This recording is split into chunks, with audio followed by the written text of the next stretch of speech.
Back from his first trip to Iraq, the new Secretary of Defense meets with President Bush. Amid reports top generals want more troops. Attention shoppers, your procrastination could actually pay off. Last-minute holiday deals and big savings. Black and White, a stunning experiment about children, dolls, and race.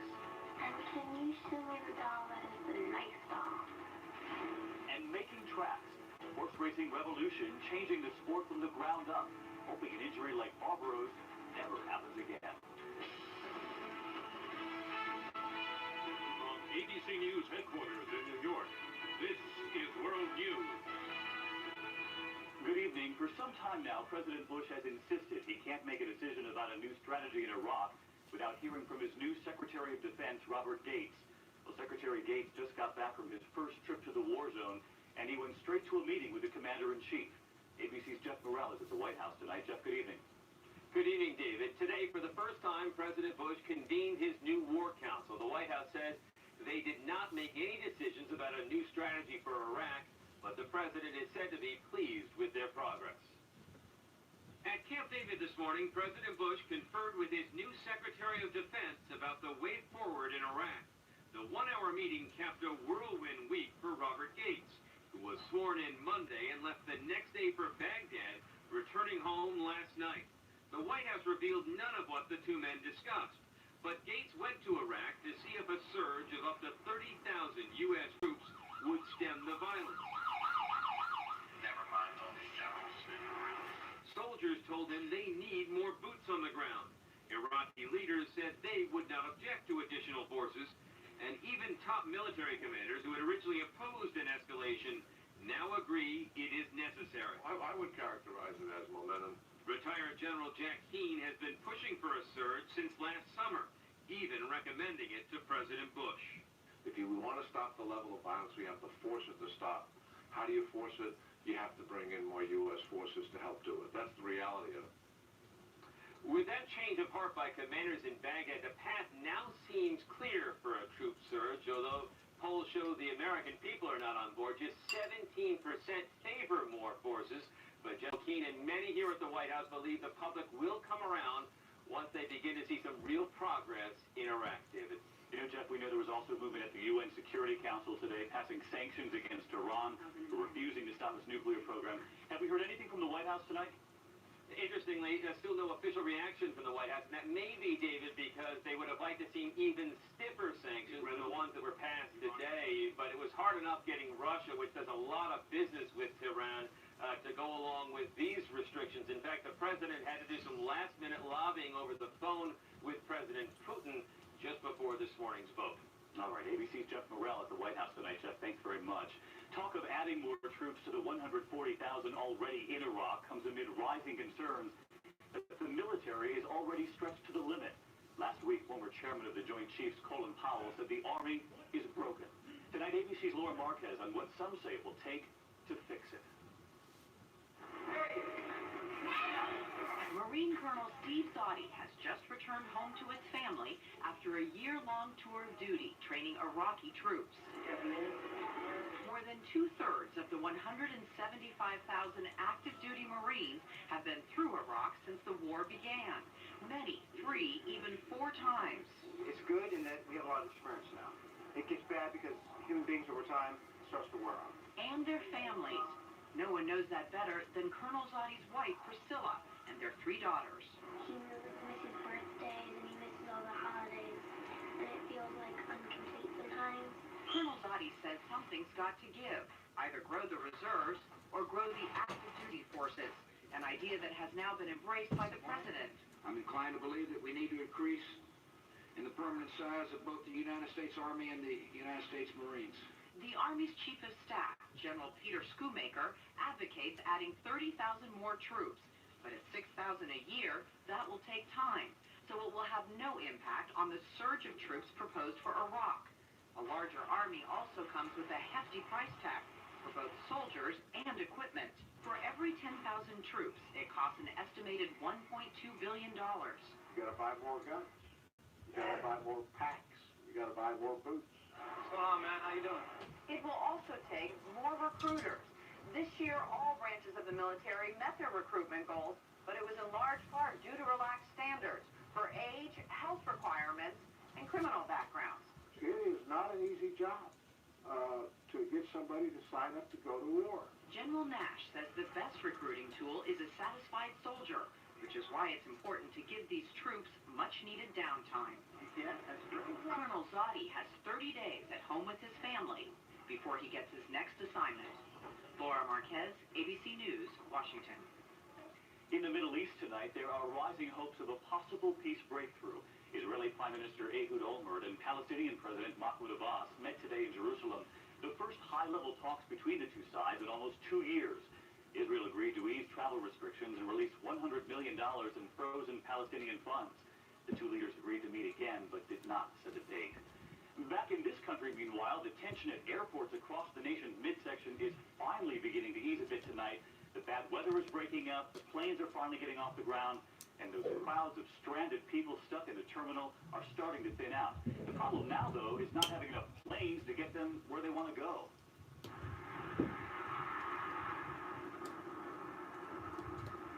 Five of the 6 runways in Denver are now open, but between today's holiday travelers and those still stranded here, it is a mess inside the terminal.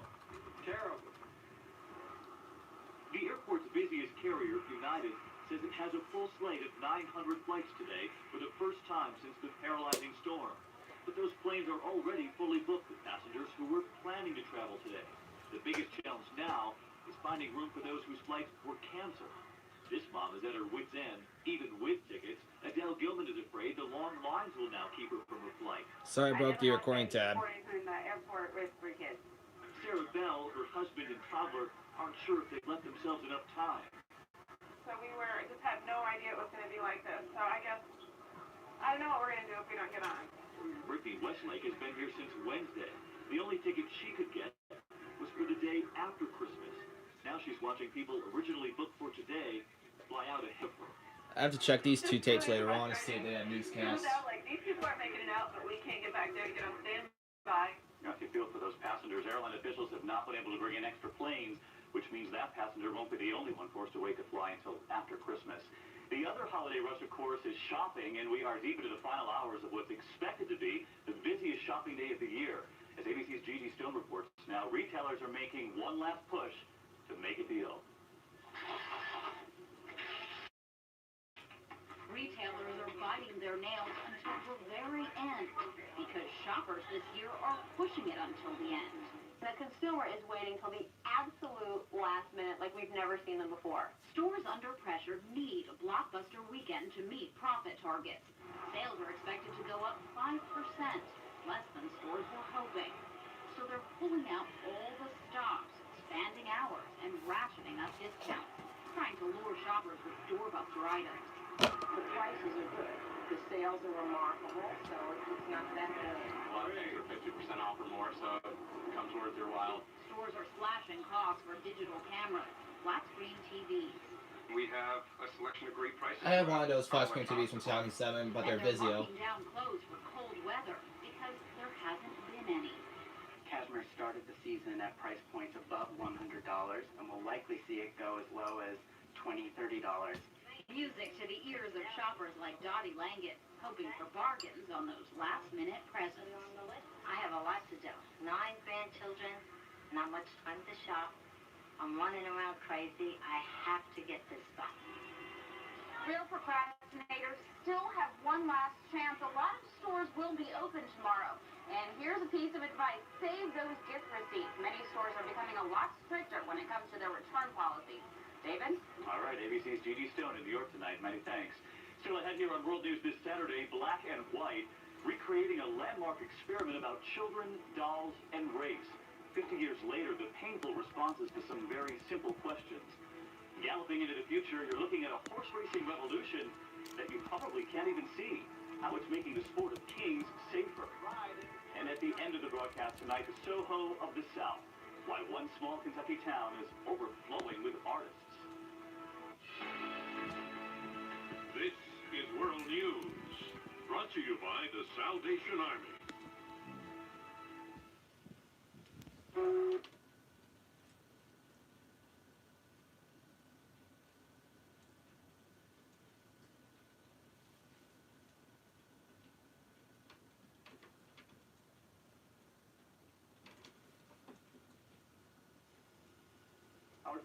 Spotlight tonight focuses on a young filmmaker whose high school documentary has left audiences at film festivals across the country stunned and has reignited a powerful debate over race.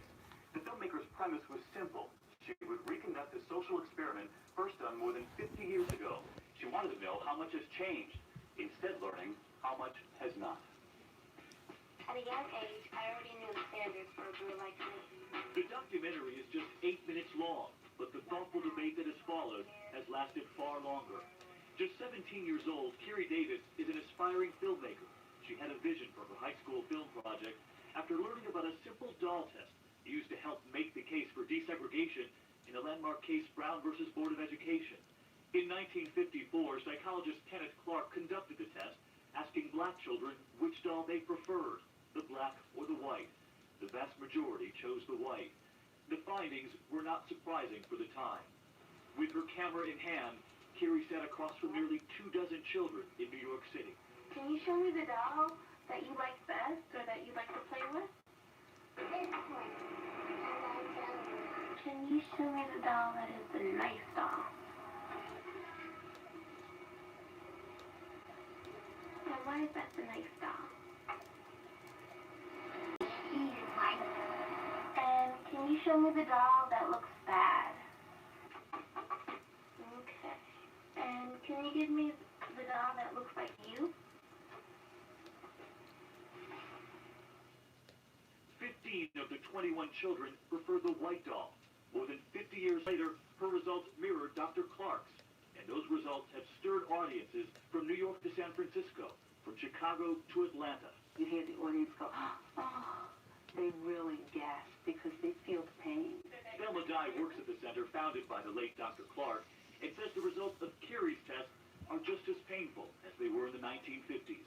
I wouldn't take the film to mean that every black child's self-esteem is suffering. We have to continue to ask questions about the film, continue to ask questions about its meaning. For Kiri, the film was personal. I remember when I was little, you told I can't be princess because I'm black, and princesses aren't black, and it's those little things that kind of get to you after a while. Rory Scott runs the Children's Center where Kiri conducted the test. He wants to make sure the film is seen by as many people as possible. Everybody sends jokes around on their email. That's in that film. What he sees in the documentary are children who cross all economic lines. Kiri never thought her documentary would get so many people talking. Another lesson for this student in the power of her own lens. What do you see when you look at the dolls? Hopefully one day it won't be such a problem, and that maybe there won't be a quote-unquote good doll or bad doll. You know, Kiri's film has earned countless honors. In fact, she's been asked to speak in our nation's capital in February for Black History Month. But Kiri tells me more important than all of the honors, she'd like the chance to do this film again years from now with different results. Up next year on the broadcast, Christmas for Barbaro and why horse racing is on track for a big change.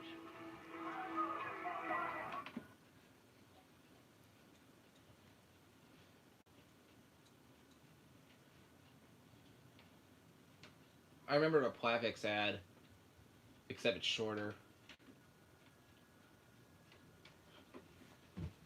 Wishing Barbaro a very Merry Christmas. The horse who won the Kentucky Derby but then broke a leg in the Preakness has received hundreds of cards and gifts, including a wreath made of organic carrots and a green apple Christmas tree. He is on the mend, but Barbaro's injury is one reason horse racing may be on the verge of a radical change. Here again now, ABC's Jet Morrell reporting from the heart of Kentucky's horse country. You're not going to find a prettier sight than this. John Burke trained some of the most expensive racehorses in the world. That's the reason we get out of bed at 4:30 every day, right there. Normally, he wouldn't dare risk injuring these million-dollar mounts on a snow-covered track. But here at Keeneland, after 70 years racing on dirt, they've switched to this new synthetic surface. It's kind and it's consistent. And I think the horses are happier. Dirt tracks freeze in this type of weather, but even in the best of conditions, they can be dangerously hard and uneven. Here, buddy. It was on a dirt track that one of Josephine Abercrombie's champion thoroughbreds broke down. I've never been so upset my whole life. Sorry, I was eating salad. And they put her right down right there on the track. It was just horrifying. Even non-race fans were horrified watching Kentucky Derby winner Barbaro break his leg at the Preakness in May. This week, for the first time, we saw him without a cast and learned he may soon be leaving the hospital. But some believe Barbaro would have been spared his near-fatal injury had he been racing on an artificial surface. He put his leg down wrong and then swiveled on it, and the dirt held it. This Polytrack would not. This Polytrack would give. Polytrack, one of 3 competing brands, is a mixture of sand, recycled rubber, and synthetic fibers, all coated in wax. That shock-absorbing surface has made racing at Kentucky's Turfway Park much safer. Turfway was the first track in North America to switch from dirt to this new synthetic surface, and the difference has been astounding. In the year before the switch, 24 horses suffered catastrophic injuries on the old dirt track. In the year since, only 3 have. A safer surface is also better for business. With less wear and tear on the horses, owners can race them more often. And no matter how bad the weather, tracks rarely close. However, race times are slower. Bettors are having a hard time predicting performance on the new surface. There is no handicap no more. You just pick numbers. And at $6 to $8 million per track, it is much more expensive than dirt. Compared with a horse which might have cost $9 million, and it goes out onto a track and breaks his leg, this is a cheap surface. Which is why last week, Arlington Park outside Chicago began installing an artificial track. And all California tracks must do so by the end of next year. For trainer John Burke, this revolution in racing is long overdue. If a horse could talk, he'd say, hey, thanks. And what took you so long? Jeff Morrell, ABC News, Lexington, Kentucky. And as Jeff mentioned, support for the artificial tracks is growing. Laura Hillenbrand, author of Seabiscuit, says their time has come. And you can watch an interview with her on our website, abcnews.com. When we come back here, we'll take you to a small southern town, big on art.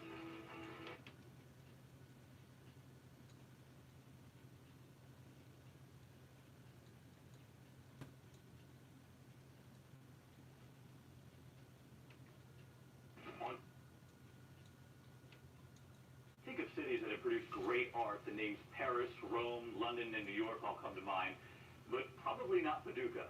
But it turns out this Kentucky town is undergoing something of a renaissance, with painters, potters, sculptors flocking in from all over the country.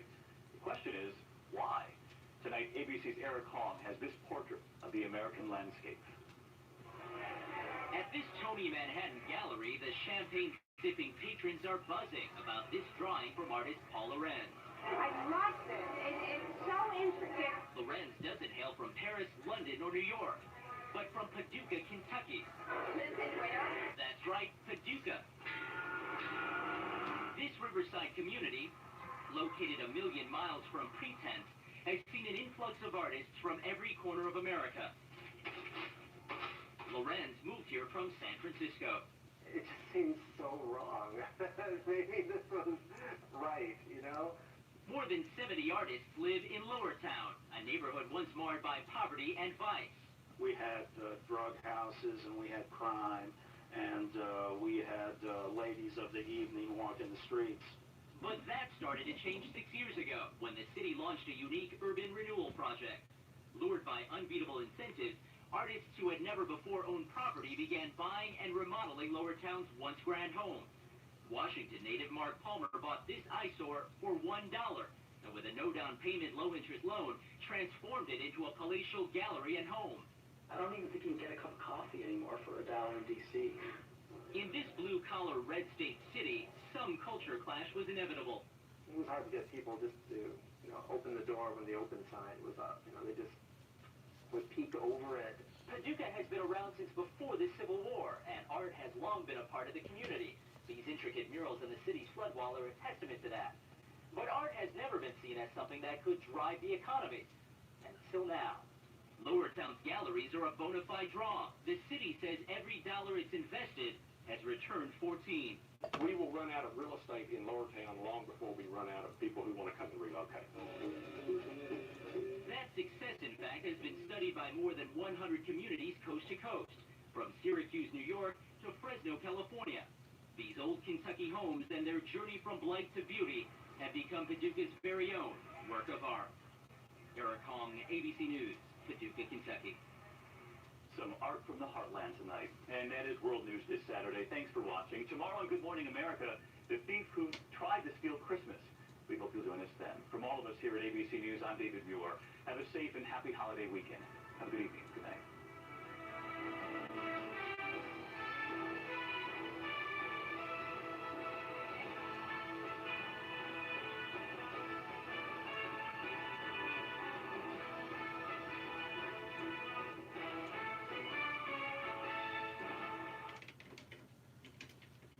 So that's 2006.